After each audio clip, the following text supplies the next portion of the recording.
សួស្តីបងប្អូនប្រិយមិត្តពុកម៉ែបងប្អូនទាំងអស់គ្នាជាពិសេសប្រិយមិត្តដែលនិយមតាមដាននិងផ្សងសំណាងជាមួយឆ្នោតយួនសូមស្វាគមន៍មកកាន់ Channel ទីមឆ្នោតរបស់ពួកយើងសាជាថ្មីម្ដងទៀតបាទជួបគ្នាជាមួយ Admin នៅថ្ងៃនេះគឺត្រូវនឹងថ្ងៃទី28 ខែមិថុនាឆ្នាំ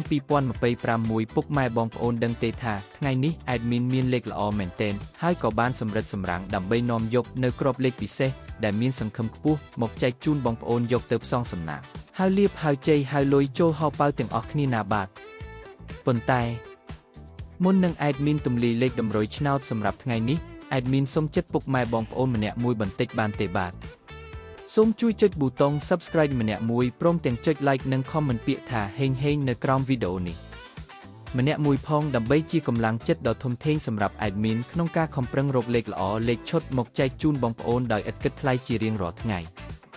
ហើយការចុច Subscribe នេះដែរក៏ដើម្បីឲ្យពុកម៉ែបងប្អូនអាចទទួលបានវីដេអូតម្រុយឆ្នោតមុនគេបង្កើនឱកាសហេងមុនគេជារៀងរាល់ថ្ងៃផងដែរណាពុកម៉ែបងប្អូនតោះ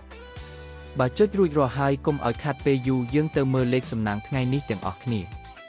អូខេបងប្អូនចំពោះលេខត្រេង2ខ្ទង់ដែល Admin បានសម្រាំងទុកយ៉ាងស្អាតសម្រាប់ថ្ងៃនេះរួមមាន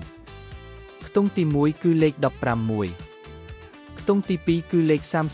32ខ្ទង់ទី3គឺលេខ68និងខ្ទង់ចុងក្រោយគឺលេខ00ចំណែកឯឆ្នោត3ខ្ទង់វិញម្ដងដែលជាលេខធំលេខបុកកំប៉ុងបងប្អូនអាចយកទៅលេងគុណបានគឺមានលេខ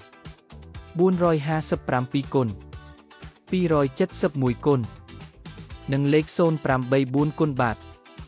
រីឯសម្រាប់បងប្អូនដែលចូលចិត្តលេងលេខអូសខ្ទង់ដើម្បីការពារនិងធានាសុវត្ថិភាពខ្ពស់ថ្ងៃនេះ Admin សូមណែនាំឲ្យអូស2ខ្ទង់គឺអូសខ្ទង់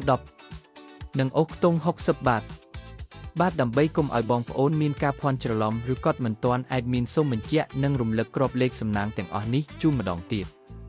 ក្របត្រេង2ខ្ទង់15 132 6800ក្របធំ3ខ្ទង់457គុណ271គុណនិង084គុណលេខអូសខ្ទង់សូមអូសខ្ទង់10និងខ្ទង់60បងប្អូនអាចកត់ទុកឥឡូវនេះបានលេខទាំងនេះសង្ឃឹមខ្ពស់មែនទែនសម្រាប់ថ្ងៃទី28នេះបាទឥឡូវនេះម៉ោងវេលានៃការចែករំលែកតម្រុយឆ្នោតយួនពី Channel ទីមឆ្នោតបានឈានចូលមកដល់ទីបញ្ចប់ហើយជាចុងក្រោយ Admin សូមលើកហត្ថបួងសួងជូនពរដល់ពុកម៉ែបងប្អូនទាំងអស់គ្នាឲ្យមានសំណាងល្អហេងហេងទទួលបានលាភជ័យត្រូវទាំងលេខតូចត្រូវទាំងលេខធំចូលកប់ហោប៉ៅគ្រប់គ្នាណាបងប្អូនបាទសូមជម្រាបលានិងជួបគ្នានៅថ្ងៃស្អែកជាបន្តទៀតជាមួយ Admin ដដែលសំណាងល្អទាំងអស់គ្នាណាបាយបាយ